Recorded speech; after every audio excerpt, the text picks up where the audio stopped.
In chapter 19, this is where Angel Uriel, the angel of wisdom, they were standing somewhere where Uriel was pointing out to Enoch where the fallen angels are going to be standing in judgment in front of Jesus at the end of time.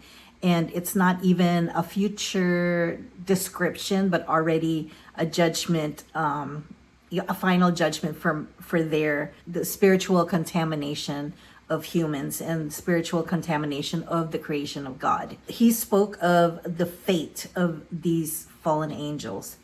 And again, he's describing that because of the spiritual contamination that they caused in God's creation, the fallen angels have already been set aside, meaning that they're bound with chains that are unbreakable, and they're in expectation of their eternal condemnation. But more than the punishment, the focus in this chapter is their influence, the influence of the Nephilims, the evil spirits that are now just shape-shifting and taking on bodies of anything that they want, and they can do it. They have the power to do that. And so their influence on human beings today, from the time that it happened after the deluge until today, because again, obviously their spirits are just like roaming the earth, right? What I'm picturing in this place that Uriel is showing Enoch is the place where he's describing hell, pretty much, because he said this is where they're going to be residing, in this place. So when I hear that, I picture hell. He didn't mention it with a name, but I think that that's what he was referring to. And that place is hell is going to be residing, because they all have to reside in the same place, right? Especially the people who are not godly, who are not protected by the Holy Spirit, because they've been rejecting God. So because they have a God-sized hole in their souls, in their hearts, that is not filled by God, so anything can just fill that void. So in other words, shape-shifting can also be in the form of animals or inanimate objects, anything that, that's weird in this world that cannot be explained is what I am thinking to be taken over by those evil spirits, and they have the power to do that. And then these evil spirits continue to lead astray mankind and persuading them to worship demons as if they're gods, as if they have this power, the spiritual power to save them, or to be given power. And to me, I start thinking about Hollywood, and all the things that are being said about Hollywood these days. Like the celebrities have the signs of the dark world, and the ones that have sold their souls to Satan, and the ones that are writing contracts to sacrifice people in their families and themselves even, and to find out later on that they have signed a contract with the devil. And this place is where they're going to remain until judgment, when Jesus comes back. And they already know that they're pretty much up the crap creek without a paddle. And also it makes mention of the women that have consorted with these fallen angels, and that they have been transformed into sirens, mermaids, pretty much. And of course, where else were we gonna get like the image of a mermaid, except for because it makes mention in the Book of Enoch. There's got to be a place where these mermaids that we see now in cartoons, even our kids or our grandkids are enamored by them, and come to find out these are some creatures like the unicorn and stuff. These creatures are like pretty much demonic. So you be careful out there. Be careful. And now that they can't corrupt them physically, they corrupt them through psychology. So psychologically, mental illness is so rampant these days. And the Bible also says that The battle is in the mind, because it's the mind is so powerful that it can be persuaded, it could be contaminated by evil spirits, evil demonic spirits. It's very vulnerable if you think about it, because there's a lot of influence out there with just things that you watch, things that are, music. They're subliminally giving you thoughts in your thoughts, and subliminally you're seeing it in person, like with the violence that's going on around us.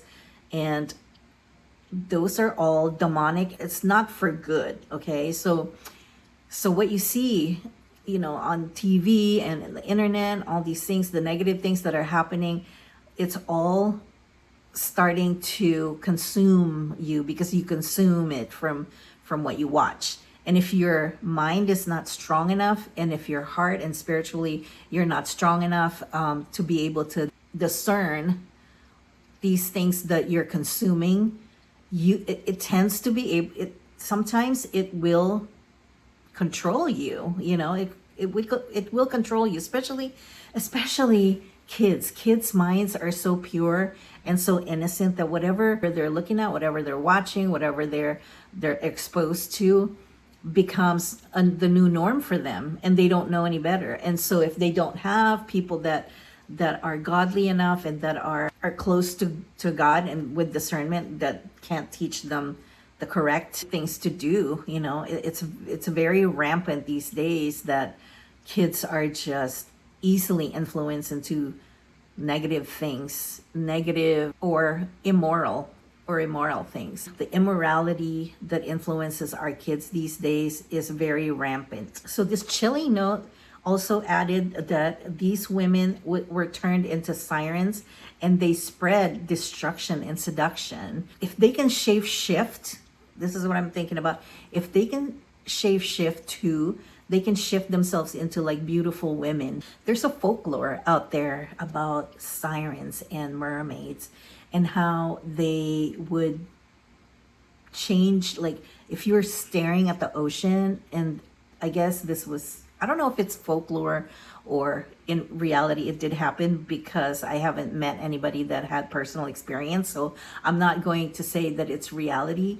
But there are stories out there that we hear where that you could get like bewitched by the ocean, and then like the sailors would suddenly hear like singing, and it like enchantment, because one of those fallen angels taught humans enchantment and magic and all that stuff.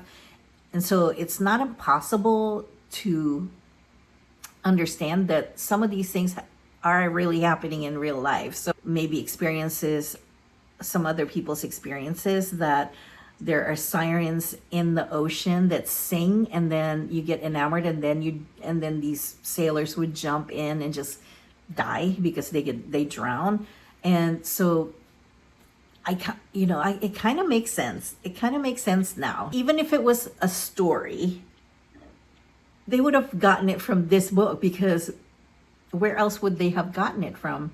No one would just like make a story up and say, sirens look like this. And when they depict it in cartoons and kids books, all that stuff, they actually make it look pretty. So I don't know if it's pretty, if they're pretty, or they're just spirits that like take over women, and the evil women out there who kill their husbands and are so evil, and the Karens and all that stuff. There's got to be some kind of an evil that takes over their souls and their bodies and their minds, right? So it's not impossible. To me, it's not impossible. This passage, chapter 19, reaffirms the core principle of sin, that sin doesn't only damage the guilty, it corrupts everything it touches. And just, and from the beginning, from when Eve took a bite, forbidden fruit, that's when everything started. And then it just kept going after that, and it aggravated it by the fallen angels coming down and having corrupted the whole human race. And that's where we end chapter 19, and I'll see you on chapter 20. If you like my content, please make sure that you like and subscribe, and share it to your friends and share it to your family. And also, I'd like to remind you to please read the Book of Enoch, because it will open your eyes and you may be able to catch more things than I haven't, and you just never know. And the more we understand it, the more we are exposed to the truth and be able to develop a discernment. And all of these things are just part and parcel of the entire story, the entire history of human and heaven and earth. So I'll see you on the next one. Bye.